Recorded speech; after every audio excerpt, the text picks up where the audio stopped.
अस्सलाम वालेकुम। मिर्ज़ा ग़ालिब की एक और गज़ल की तशरीह के साथ हाज़िर हैं।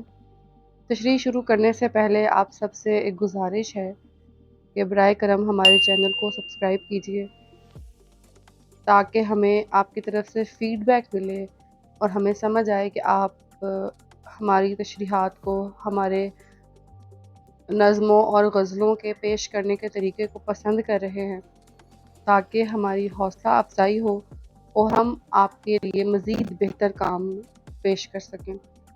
तो आइए गज़ल की तशरीह शुरू करते हैं।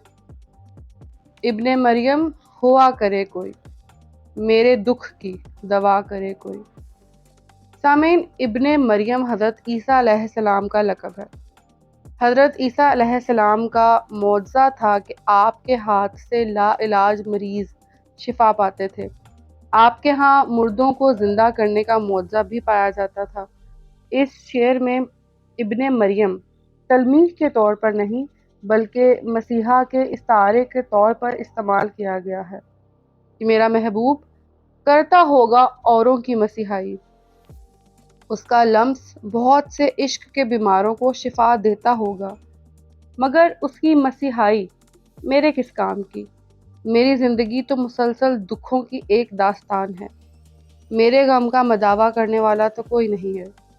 तो फिर करता रहे वो दुनिया भर की मसीहाई मेरी बला से। शरअ व आइन पर मदार सही, ऐसे कातिल का क्या करे कोई।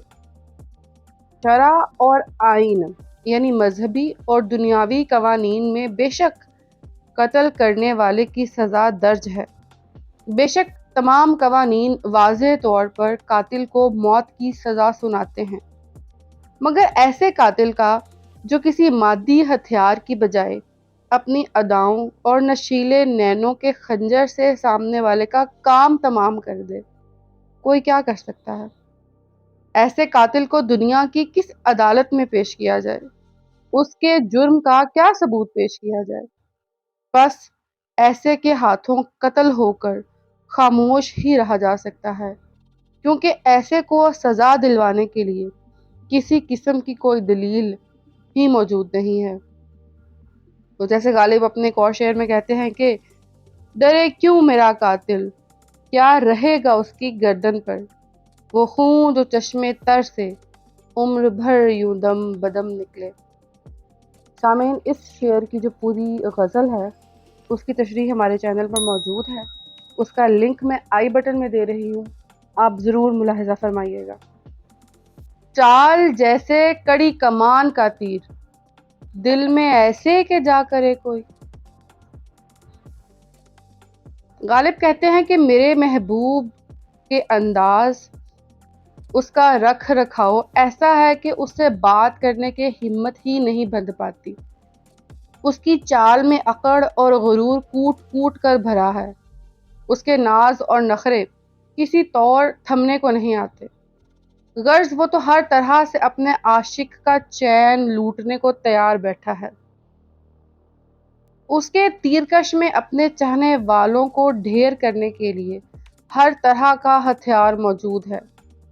ऐसे के दिल में जगह बनाना, ऐसे मगरूर और सरकश का दिल जीतना, ऐसे के दिल में बसना बहुत ही जान जोखों का काम है, बल्कि नामुमकिन है, क्योंकि ऐसा शख्स तो खुद परस्ती के हसार में खोया रहता है। वो अपने अलावा किसी को कुछ नहीं गर्दानता। बात पर वहाँ ज़बान कटती है, वो कहें और सुना करे कोई। इस शेर में दोबारा से गालिब अपने महबूब के जो मिजाज हैं उन्हीं को बयान कर रहे हैं कि मेरे महबूब के मिजाज हर वक्त बरहम ही रहते हैं। उनके सामने किसी भी दूसरे शख्स की कोई अहमियत नहीं। वो खुद पसंदी के हसार में कैद हैं। उनके नज़दीक सिर्फ उन्हीं की बात अहम है। इसलिए मुझ जैसे तो उस मगरूर मिजाज के सामने बात करते वक्त हमेशा तज़ब्ज़ुब का शिकार ही रहते हैं, क्योंकि अगर हम बात करने की हिम्मत कर भी लें तो हमारे लब कुशा करने से पहले ही हमारी ज़बान बंदी कर दी जाएगी। इसलिए आफियत इसी में है कि महबूब की मंशा के मुताबिक بس انہیں ہی بولنے دیا جائے اور ایک اچھا سامع ہونے کا ثبوت دیا جائے۔ ہے کچھ ایسی ہی بات جو چپ ہوں، ورنہ کیا بات کرنے ہی آتی۔ سامعین، یہ شعر اور اس کی غزل کی مکمل تشریح ہمارے چینل پر موجود ہے، لنک آئی بٹن میں دے دیا گیا ہے، آپ ضرور ملاحظہ کیجیے۔ بک رہا ہوں جنوں میں کیا کیا کچھ نہ سمجھے خدا کرے کوئی۔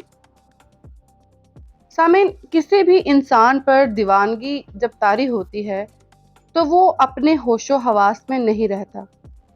ایسے عالم جنونیت میں انسان کے منہ سے بہت سے ایسے کڑوے سچ نکل جاتے ہیں جو انسان ہوش مندی میں تو کبھی نہیں کہہ سکتا۔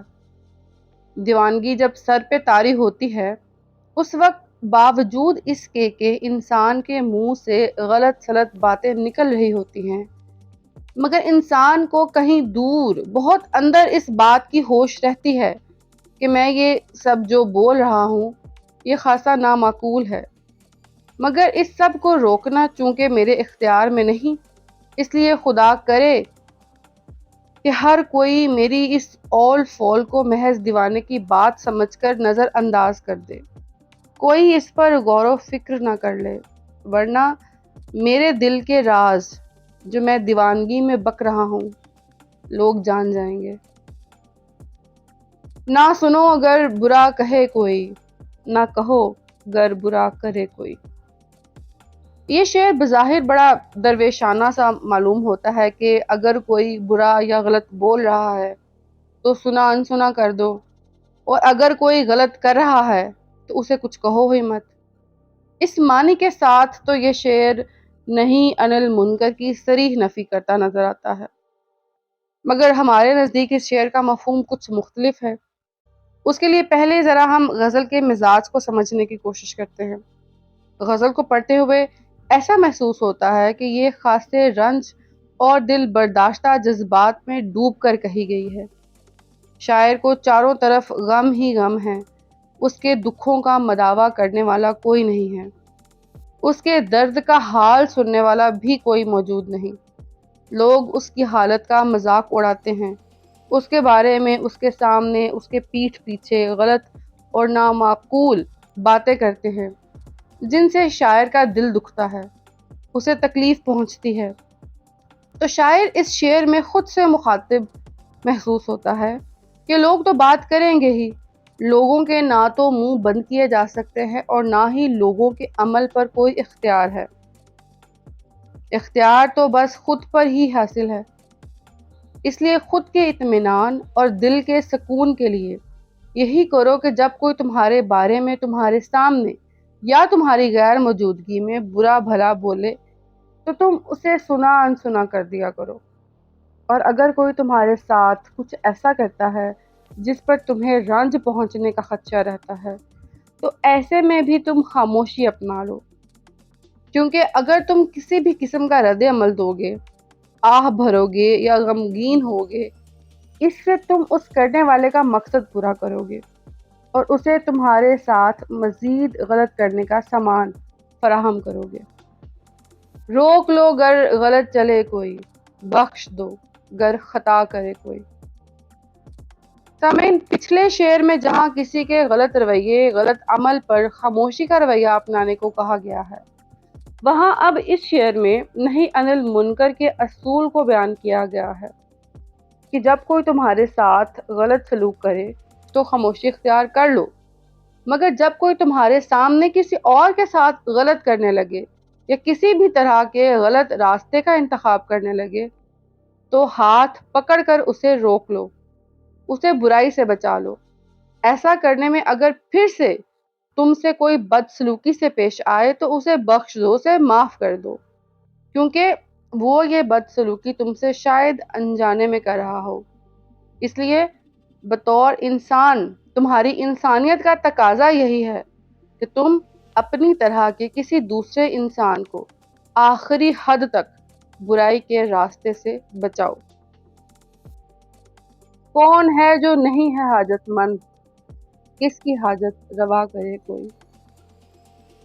دنیا میں ہر شخص ہی اپنی کسی نہ کسی ضرورت کے لیے किसी दूसरे का मोहताज है। किसी के पास अपनी ख्वाहिशात की तकमील के लिए धन दौलत मौजूद नहीं। कोई जिस्मानी माजूरी के बायस किसी दूसरे के सहारे का ज़रूरतमंद है। कोई अपने दुख सुनाने के लिए किसी सामे का मोहताज है। गरज हर इंसान को, बल्कि हर जी रूह को इस दुनिया में रहने के लिए किसी न किसी शक्ल में किसी न किसी की ज़रूरत दरपेश रहती है। शायर कहता है कि हम दुनिया के काम आना चाहते हैं, दूसरों की हाजत रवाई भी करना चाहते हैं, मगर किस किस के काम आऊं, किस किस की कौन कौन सी ज़रूरत पूरी करूं। क्या किया खिज्र ने सिकंदर से, अब किसे रहनुमा करे कोई। सामीन, ये जो खिज़र और सिकंदर का वाक़या है, ये बड़ा ही मशहूर व मरूफ है। उसका एक मुख्तसर सा तारुफ मैं आपको इस तरह से पेश कर देती हूँ कि खिज़र अलैहिस्सलाम के बारे में कहा जाता है कि वो ता क़यामत ज़िंदा रहेंगे, और उन्होंने चूँकि पूरी दुनिया देख रखी है और वो हर तरह के इल्म के माहिर हैं। तो सिकंदर जब आता है उनके पास और वो उनसे इस बात की ख्वाहिश करता है कि मैं आब हयात पीना चाहता हूँ, तो वो उनको एक हौज़ के पास लेके चले जाते हैं, जहाँ पे कि बहुत से बूढ़े लोग होते हैं जिनकी के उम्र मुकम्मल हो चुकी होती है। वो वहाँ पर तड़प रहे होते हैं, और क्योंकि उन्होंने आब हयात पी रखा होता है, तो वो मौत भी उनको अपनी आगोश में नहीं लेती, और वो ना ज़िंदा होते हैं और ना ही वो मुर्दा होते हैं।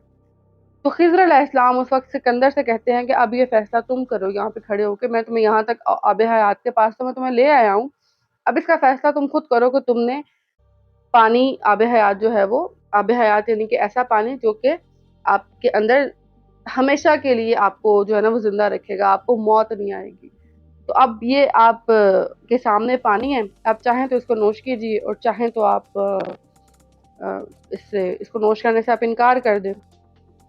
तो सिकंदर ने उस पानी को, उस बूढ़ों को वहाँ पर तड़पते देखकर उस पानी को नोश करने से इनकार कर दिया। तो इस शेर में चूँकि खिज़्र को उर्दू शायरी में आलमगीर रहनुमा की हैसियत हासिल है। खिज़्र ने पूरी दुनिया, हर ज़माना देख रखा है। वो कुरान पाक के मुताबिक कई ऐसी चीज़ों की हकीकत से आगाह थे जो मूसा अलैहिस्सलाम नबी होकर नहीं जानते थे। अब ऐसे रहनुमा के होते पैरोकार तो अपनी तमाम फ़िक्रें उसके हवाले कर सकता है, मगर हकीकत यह है कि खिज़्र जैसा रहनुमा साथ हो तब भी मैदान अम्ल में खुद ही उतरना पड़ता है। आब हयात पीने या ना पीने का फ़ैसला खुद ही लेना पड़ता है। रहनुमा सिर्फ रास्ता दिखा सकता है, मंजिल तक पहुंचना अपने दम पर ही होता है। इसलिए दूसरों पर इन्हिसार करना फ़कत बेवकूफ़ी है। अपनी मनाजिल तय करना आखिर खुद ही पड़ती हैं। जब तवक्का ही उठ गई गालिब, क्यों किसी का गिला करे कोई। सामीन, किसी भी तरह के ताल्लुक़ की बका के लिए तरफ़ैन की जानिब से ताल्लुक़ को कायम रखने की ख्वाहिश होना सबसे ज़्यादा ज़रूरी है।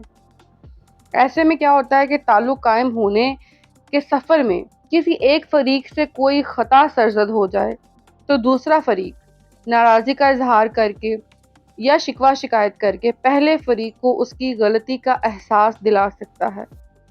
तो पहला फ़रीक नादिम होकर अपना रवैया दुरुस्त कर लेता है, या कम अज़ कम अपने रवैये के लिए माज़रत ज़रूर पेश करता है।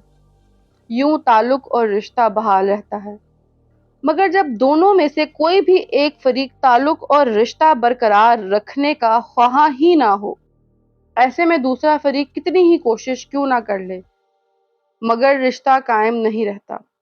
गालिब भी चूँकि ऐसे ही हालात से दो चार हैं कि उनके अपने उनसे हर तरह का ताल्लुक़ ख़त्म करने के दर पे हैं।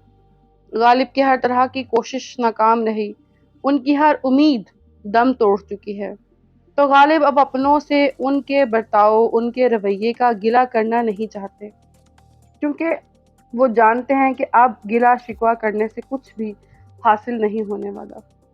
उम्मीद करती हूँ आपको हमारी ये काविश पसंद आई होगी। चैनल को ज़रूर सब्सक्राइब कीजिए।